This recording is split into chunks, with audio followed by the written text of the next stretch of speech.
വേഗം വരുന്ന നമ്മുടെ കർത്താവായ യേശുക്രിസ്തുവിൻ്റെ തനിനാമത്തിൽ എല്ലാവർക്കും സ്നേഹവന്ദനം. ആത്മീക ജീവിതത്തിൽ വളരെയധികം വെല്ലുവിളികളാണ് നാം നേരിട്ടുകൊണ്ടിരിക്കുന്നത്. ക്രിസ്തീയ ആത്മീയത എന്ന പദത്തിന് വ്യക്തമായൊരു നിർവചനം നൽകുവാൻ കഴിയാത്തതല്ലേ ഇന്നത്തെ വെല്ലുവിളികൾക്ക് കാരണം. പാരമ്പര്യ സഭകളും നവയുഗ സഭകളായ പെന്തക്കോസ് വിഭാഗങ്ങളും കരിസ്മാറ്റിക് പ്രസ്ഥാനങ്ങളും എല്ലാം ആത്മീയതയ്ക്ക് നൽകിയിരിക്കുന്ന നിർവചനം വ്യത്യസ്തമാണ്.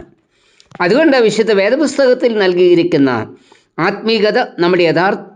ആത്മീയതയുടെ യഥാർത്ഥ അർത്ഥം എന്തെന്ന് മനസ്സിലാക്കി ജീവിക്കുവാൻ വിശ്വാസി തയ്യാറാകണം. ആത്മീയ ജീവിതത്തിൽ ഉണ്ടാകാവുന്ന വെല്ലുവിളികളെ ഓർപ്പിക്കുന്ന ഒരു തിരുവചന ഭാഗമാണ് 1 രാജാക്കന്മാർ 21-ാം അധ്യായം.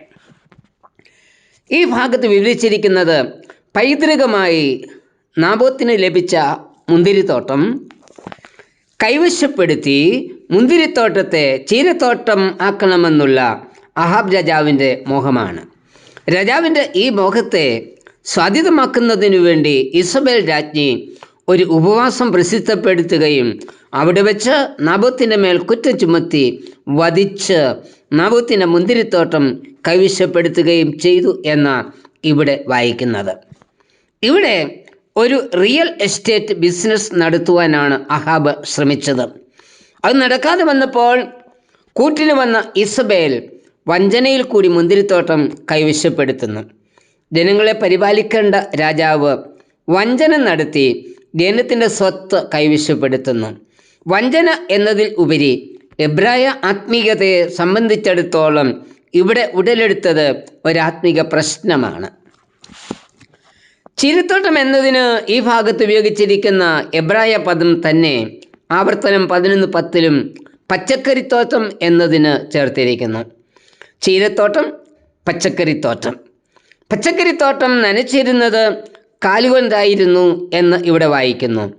മിസ്രയീം ദേശത്ത് കൃഷിക്ക് കൃത്രിമ ജലസേചന മാർഗമായിരുന്നു ഉപയോഗിച്ചിരുന്നത്. അവിടെ പച്ചക്കറിത്തോട്ടം നനച്ചിരുന്നത് അടിമകളെ കൊണ്ട് കാലുകൊണ്ട് അധ്വാനിച്ചായിരുന്നു. അതായത് കാലുകൊണ്ട് വെള്ളം ചെപ്പി നനച്ചു എന്ന് ചിന്തിക്കാം. പണ്ട് കാലത്ത് പാടങ്ങളിൽ ജലചക്രം ചവിട്ടി വെള്ളം കയറ്റുകയും വെള്ളം ഇറക്കുകയും ചെയ്യുന്ന രീതി നമുക്ക് പരിചയമാണല്ലോ.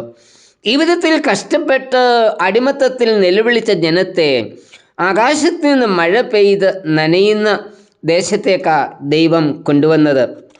അവിടെ ദൈവാനുഗ്രഹമായി ലഭിച്ചിരുന്ന മഴ കൊണ്ട് മുന്തിരിത്തോട്ടം നനയുമായിരുന്നു. മുന്തിരിത്തോട്ടം നനയ്ക്കുന്നതിന് മനുഷ്യപ്രയത്നം ഒട്ടും ആവശ്യമില്ലായിരുന്നു. അതായത് മുന്തിരിത്തോട്ടം ദൈവാനുഗ്രഹത്തിൻ്റെയും ദൈവാശ്രയത്തിൻ്റെയും പ്രതീകം ആയിരുന്നു. മുന്തിരിത്തോട്ടത്തെ ചീരത്തോട്ടമാക്കുക എന്ന ആഹാബിൻ്റെ മോഹം ദൈവാശ്രയത്തിൽ നിന്നും ദൈവ അനുഗ്രഹത്തിൽ നിന്നും മാറി സ്വയത്തിലുള്ള ആശ്രയത്തിലേക്ക് കൊണ്ടുപോകുന്നതിനുള്ള ശ്രമമായിരുന്നു. മുന്തിരിത്തോട്ടം ദൈവത്തിൻ്റെ അനുഗ്രഹമായ മഴയാൽ നനയ്ക്കപ്പെടുന്നു. പച്ചക്കറി തോട്ടമോ സ്വന്തം ശക്തിയാൽ കാലുകൊണ്ട് അധ്വാനിച്ച് നനയ്ക്കുന്നു. ഇവിടെ നമ്മെ ഓർപ്പിക്കുന്നത് ദൈവത്തിൽ ആശ്രയിച്ച് ദൈവജനത്തെ നയിക്കുവാൻ നിയോഗിക്കപ്പെട്ട രാജാവ് ദൈവത്തെ ഉപേക്ഷിച്ച് സ്വന്തം ശക്തിയിൽ ആശ്രയിക്കുന്നു എന്നതാണ്. ഇന്ന് ആത്മീക ജീവിതത്തിൽ ഉള്ള പ്രധാന വെല്ലുവിളിയാണ് സ്വന്തം ശക്തിയിൽ ആശ്രയിച്ചുള്ള പ്രവർത്തനം. ഇന്ന് ദൈവത്തിൽ ആശ്രയിക്കാതെ സ്വന്തം ശക്തിയിൽ ആശ്രയിച്ച് പ്രവർത്തിക്കുന്ന അനേക ദൈവദാസന്മാരുണ്ട്. ഇന്നുണ്ടാകുന്ന പീഡനങ്ങളുടെ മുഖ്യ കാരണവും ഇതുതന്നെയല്ലേ? സുവിശേഷ പ്രവർത്തനത്തിനിടയിൽ ദൈവത്തിൻ്റെ ഇഷ്ടം എന്തെന്ന് നോക്കാതെ സ്വന്തം ഹിതപ്രകാരം പ്രവർത്തിക്കുക, അതിന് മറ്റു മാർഗങ്ങൾ ഒക്കെ നോക്കുക. എന്നാൽ ഇവിടെ രാജാവിൻ്റെ കൽപ്പനയെപ്പോലും മറുത്ത് തനിക്ക് പൈതൃകമായി ലഭിച്ചതിനെ നഷ്ടപ്പെടുത്തുവാൻ തയ്യാറാകാത്ത നാബോത്ത് പിതൃസ്വത്ത് അവകാശത്തിന് പകരമായി അതിനേക്കാൾ ശ്രേഷ്ഠമായ മുന്തിരിത്തോട്ടമോ അതിൻ്റെ വില പണമായോ നൽകാം എന്നുള്ള പ്രലോഭനത്തിൽ നാബോത്ത് വീണില്ല. രാജാവിൻ്റെ കൽപ്പന നിഷേധിക്കുന്നത് മരണത്തിന് കാരണമാകും എന്ന് അറിയാമായിരുന്നിട്ടും നാബോത്ത് പറയുന്നത്, ഞാൻ എൻ്റെ പിതാക്കന്മാരുടെ അവകാശം നിനക്ക് തരുവാൻ യഹോവ സംഗതി വരുത്തരുത് എന്ന 1 രാജാക്കന്മാർ 21:3. പ്രലോഭനമുണ്ടായിട്ടും അതിൽ വീണു പോകാതെ ആത്മീയതയുടെ പശ്ചാത്തലത്തിൽ പിതൃസ്വത്തിനെ പവിത്രമായി കാത്തു സൂക്ഷിക്കുന്ന നാബോത്ത്. ആത്മീക ജീവിതത്തിൽ പലപ്പോഴും ഭൗതിക പ്രലോഭനങ്ങളിൽ നാം വീണുപോയിട്ടില്ലേ?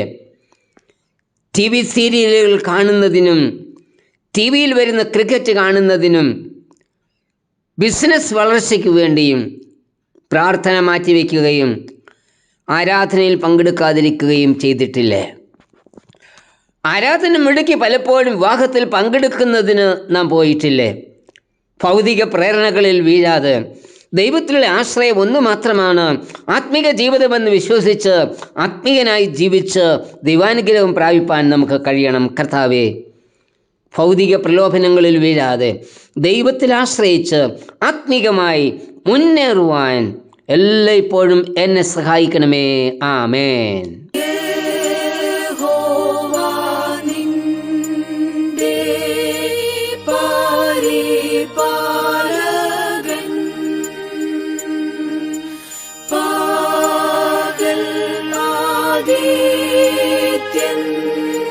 രാത്രി ചന്ദ്രനും